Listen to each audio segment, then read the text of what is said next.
안녕하세요. 오늘 저희가 함께 깊이 파고들어 볼 이야기는요. 바로 삼성 창업주 이병철 회장의 회고록입니다. 이 회고록을 통해서 존중받는 사람과 그냥 무시당하는 사람 사이에 어떤 결정적인 차이가 있는지 그 본질을 한번 파헤쳐 보려고 합니다. 이게 뭐 단순히 좋은 사람 되세요 이런 얘기를 하려는 건 아니고요.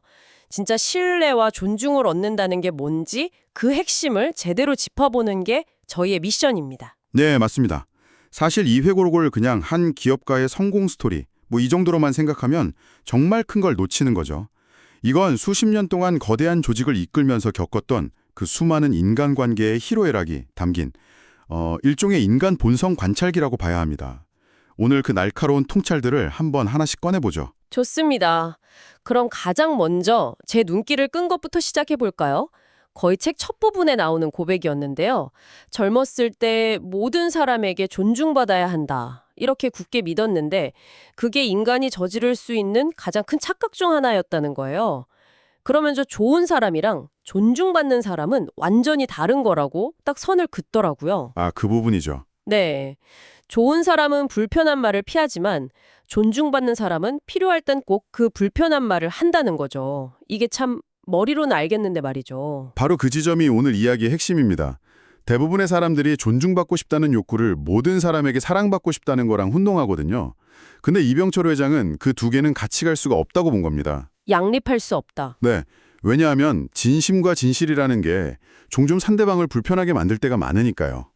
회고록에서 이런 말까지 하잖아요. 모두에게 사랑받는 리더는 결국 아무도 지키지 못한다. 와, 정말 단호하네요. 그렇죠. 이건 신뢰라는 게 기분 좋은 감정, 호감 이런 거 위에 쌓이는 게 아니라 때로는 쓰라리고 불편한 진실이라는 아주 단단한 땅 위에 세워진다는 뜻이에요. 아, 감정은 변덕스럽지만 진실에 기반한 신뢰는 잘 흔들리지 않으니까요. 그 말씀을 들으니까 딱 떠오르는 일화가 있네요. 그 회의 때마다 자기 말에 항상 고개만 끄덕이던 직원이랑 또 한 명은 가끔 얼굴까지 붉혀가면서 다른 의견을 냈던 직원이 있었다고요. 네네. 근데 나중에 이 회장은 후자를 생각하는 사람이라면서 훨씬 높게 평가했다는 거죠. 근데 이게 현실에서는 특히 우리 조직 문화에서는 그렇게 직원하는 사람이 모난돌 취급받기 너무 쉽지 않나요? 아주 중요한 질문이세요. 그 경계가 좀 애매하게 느껴져요. 어디까지가 건강한 반대 의견이고 어디부터가 그냥 트러블 메이커인 건지. 이 회장이 봤던 건 단순히 반대라는 행위 그 자체가 아니라 그 안에 담긴 의도였을 겁니다. 그러니까 조직을 그냥 흔들려는 비난이 아니라 더 나은 방향으로 가자는 진심 어린 문제 제기였던 거죠. 아, 의도. 네.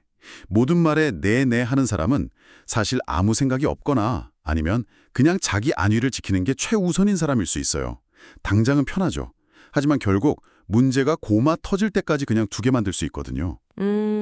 반면에 그 불편함을 감수하고 다른 의견을 내는 사람은 개인적인 관계의 편안함보다 조직의 성공이나 원칙 같은 더 큰 가치를 생각한다는 걸 그 행동으로 보여주는 셈이에요. 그 단호함이 역설적으로 이 사람은 믿을 수 있겠다 하는 깊은 신뢰를 만들어내는 거고요. 아, 그러니까 그 불편한 말을 하는 용기 자체가 신뢰의 기반이 될 수 있다는 거군요. 바로 그거죠. 그 용기는 결국 그 사람이 가진 어떤 단단한 원칙이나 기준에서 나올 테고요. 이게 자연스럽게 그가 사람을 판단할 때 가장 중요하게 봤다는 경계라는 개념으로 딱 연결되는 것 같습니다. 네, 맞아요. 여기서 말하는 경계는 뭐 사람 사이에 벽을 칠하는 게 아니라 오히려 나 자신과 관계를 지키는 건강한 선이자 신뢰의 출발점이라고 하더라고요. 네, 그 경계 없는 친절함이 얼마나 위험한지를 보여주는 경험담이 아주 인상 깊었어요. 아, 그 협력업체 이야기요? 네. 사업 초기에 만날 때마다 허리 숙여 인사하고 비위 잘 맞추던 업체들이 처음에 그렇게 마음에 들었대요. 그런데 알고 보니까 뒤에서는 약속을 손바닥 뒤집듯이 어기고 다른 소리를 하고 다녔던 거죠. 아, 이게 꼭 비즈니스 얘기만은 아니에요. 예를 들어서 내 시간이나 감정은 존중 안 하고 매번 무리한 부탁을 하는 친구가 있다고 한번 생각해 보세요. 네. 그 부탁을 거절 못하고 다 들어주는 건 착한 게 아니거든요. 그건 나는 함부로 대해고 되는 사람이라는 잘못된 신호로 계속 주는 거예요. 그게 바로 경계가 없는 관계죠. 결국 나도 지치고 상대방도 나를 존중하지 않게 되는 거고요. 와, 정말 공감되네요. 10년 넘게 함께한 동업자와의 일화는 그 경계의 중요성을 정말 극명하게 보여주죠. 아, 그 규정 이야기. 네, 정말 가까웠던 동업자가 이번 한 번만 규정을 좀 유연하게 봐달라고 했을 때 인간적으로는 마음이 흔들렸지만 결국 단호하게 거절했다고 하잖아요. 그렇죠. 그러면서 남긴 말이 규정은 사람을 묶는 게 아니라 오히려 보호하는 것이다. 네. 가까운 사이일수록 원칙을 지키기 더 어려운데 오히려 그럴 때 경계를 지켜야 관계가 더 오래 간다는 그런 역설이 담겨 있는 것 같아요. 이 부분을 조금만 더 깊이 들여다보면요. 이 회장은 존중을 감경의 문제가 아니라 일종의 구조의 문제로 본 겁니다. 구조요? 네, 구조. 경계와 원칙이라는 튼튼한 구조 위에 세워진 관계는 중간에 갈등이나 다툼이 생겨도 쉽게 안 무너져요. 우리가 싸우긴 했지만 저 사람은 저런 원칙을 가진 사람이지 하는 기본적인 믿음이 구조물처럼 딱 버텨주거든요. 아하. 하지만 단순히 사람이 좋아서, 즉 감정에만 의존해서 맺어진 관계는 한 번 감정이 상하면 그냥 모래성처럼 허무하게 무너져 버리는 거죠. 구조가 없으니까요. 그 구조를 세우려면 결국 필연적으로 불편함을 마주해야 한다는 거군요. 그렇죠. 여기가 진짜 흥미로운 지점이에요. 세상은 보통 성격 원만한 사람을 칭찬하는데 이 회장은 오히려 그런 사람을 경계하고 위험하게 봤다는 점이요. 네, 네. 갈등을 피하는 건 배려가 아니라 책임 회피고 그게 조직 전체를 병들게 한다고 진단했죠. 심지어 한 임원한테 면전에서 당신이 싸우지 않는 이유는 실력이 없어서도 성격이 좋아서도 아니고 그냥 겁이 나서다 라고. 와. 정말 직설적이죠. 조직 내에 퍼지는 그 가짜 평화의 위험성을 정확히 꿰뚫어 본 겁니다. 가짜 평화. 네. 회의실에 다 같이 앉아서 서로 웃고는 있는데 아무도 진짜 총 얘기를 안 하는 상황. 이 회장은 그 침묵의 순간이 가장 위험하다고 봤어요. 그건 평화가 아니라 문제가 골마서 터지기 직전에 폭풍전야라는 신호라는 거죠. 진정한 신뢰와 건강한 관계는 이런 가짜 평화를 깨고 서로의 생각이 부딪히는 그 치열한 충돌, 그 불편한 대화를 거친 뒤에야 찾아온다고 강조합니다. 그 불편함을 피한 대가는 결국 신뢰의 파산으로 돌아오는 셈이죠. 이런 맥락에서 보니까 존중은 칭찬이 아니라 좌절의 경험 위에 세워진다는 말도 같은 이야기로 들리네요.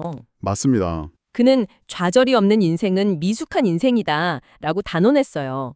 수많은 사업 실패, 믿었던 사람의 배신, 같은 뼈아픈 시련들이 자신을 더 단단하게 만들었다고요. 네, 그리고 그게 인간을 더 깊이 이해하게 했고 궁극적으로 존중받는 법을 가르쳐줬다고 고백하죠. 아, 그리고 이 개념을 자녀 교육에 빗대서 설명한 부분이 정말 탁월해요. 네, 저도 그 부분 인상 깊었어요. 부모가 자녀한테 줄 수 있는 최고의 선물은 좌절할 기회를 주는 거라고 말합니다. 좌절할 기회. 네, 넘어질까 봐 미리 다 막아주는 과보호는 아이의 성장을 막는 달콤한 독이라는 거죠. 실패했을 때 대신 해결해 주는 게 아니라 스스로 일어서는 법을 배울 때까지 지켜봐 주는 게 진짜 사랑이라는 겁니다. 여기서 이 회장의 통찰이 정말 빛을 발하는데요. 그는 사람이 실패라는 사건 자체로 배우는 게 아니라고 봤어요. 그럼 뭘로 배우는 거죠? 그 실패를 통해 느낀 뼈아픈 창피함이나 절망감 같은 아주 깊은 감정을 통해서 배운다고 본 거예요. 아, 그 감정이요. 네, 그 감정이 교훈을 뇌리에 그냥 아예 새겨버리는 거죠. 다시는 그 실수를 반복하고 싶지 않게 만드는 아주 강력한 쐐기처럼요. 와, 실패의 그 자체가 아니라 실패가 주는 그 쓰라린 감정의 각인 효과가 진짜 성장의 동력이라는 거군요. 바로 그거죠. 정말 와닿는 분석입니다.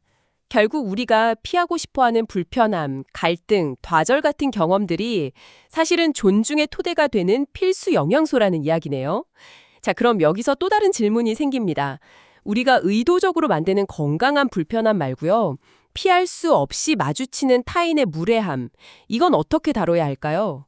그 대처법도 아주 명확하고 단호합니다. 무례함에 똑같이 분노로 대응하는 건 내 감정을 상대방 수준에 맞춰서 교환해주는 손해보는 감정의 거래라고 봤습니다. 그러면서 이런 말을 남겼죠. 무례한 말은 그 사람의 수준을 보여줄 뿐 결코 내 가치를 떨어뜨리지 않는다. 중요한 건 상대방의 말이 아니라 그 말에 반응하는 나의 태도가 나의 품격을 결정한다는 겁니다. 결국 내면의 중심, 그러니까 자존감의 문제로 귀결되는군요. 네, 맞습니다. 무례함을 그냥 참거나 무시하는 게 아니라 내 스스로가 나를 존중하고 있으면 남의 말 한마디에 내 가치가 흔들리지 않는다는 그 확신에서 나오는 태도, 굳이 증명하려고 애쓸 필요가 없는 상태요. 그렇죠.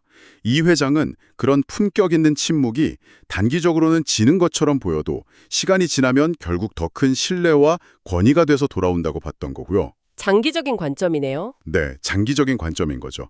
그리고 이런 내면의 중심을 세우는 데 도움이 되는 아주 독특한 스승론을 제시합니다. 스승론이요. 네, 우리는 보통 좋은 롤모델만 생각하잖아요. 그렇죠. 그런데 이 회장은 나는 절대로 저렇게는 되지 말아야지라고 다짐하게 만드는 나쁜 안티 롤모델도 그에 못지않게 중요한 스승이라고 말합니다. 와, 그거 정말 재미있는 관점이네요. 성공한 사람에게서는 비전과 방향을 배우고 실패한 사람에게서는 원칙과 경계를 배운다는 거죠. 빛을 제대로 보려면 어둠도 함께 봐야 한다는 아주 균형 잡힌 시각 같아요. 약간 끔찍한 운전자를 보고 아, 저렇게 운전하면 안 되는구나 배우는 것처럼요. 하하, 정확한 비유입니다. 성공한 사람의 장점만 취하려다 보면 자칫 그 사람의 단점이나 오만까지 무비판적으로 배우게 될 위험이 있거든요. 아, 그럴 수 있겠네요. 반면에 안티롤 모델의 실패를 보면서 나는 왜 저렇게 생각하지 않을까? 나라면 저 상황에서 어떤 원칙을 지켰을까?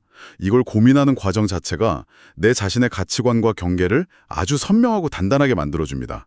좋은 스승이 앞에서 나를 끌어준다면 나쁜 스승은 뒤에서 내가 무너지지 않도록 땅에 단단히 뿌리내리게 해주는 역할을 하는 셈이죠. 와, 오늘 정말 많은 이야기를 나눴네요. 이병철 회장의 통찰을 따라오다 보니까 존중이라는 게 그냥 얻어지는 게 아니라 아주 치열한 자기 성찰과 용기를 통해 구축되는 거라는 생각이 듭니다.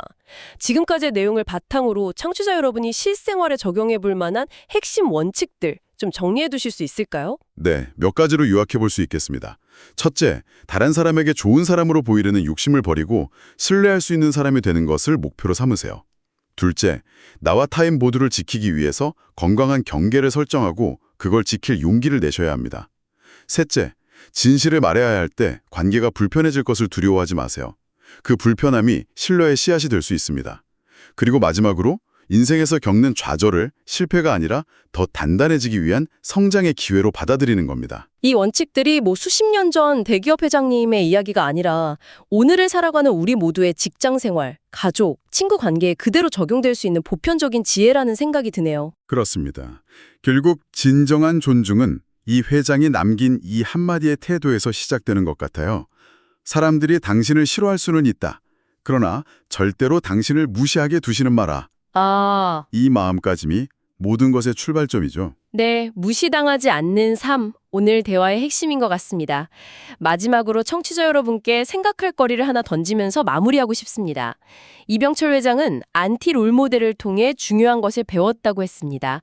그렇다면 지금 당신의 삶에서 나는 절대로 저렇게는 되지 말아야지 라고 생각하게 만드는 사람은 누구인가요?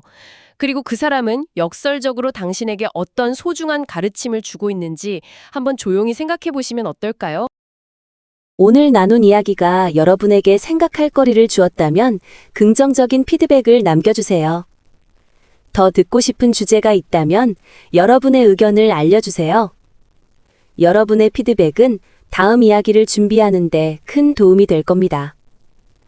다음 이야기들을 놓치지 않으려면 구독과 알림을 설정하세요. 여러분의 선택 하나하나가 여러분의 삶을 만들 겁니다.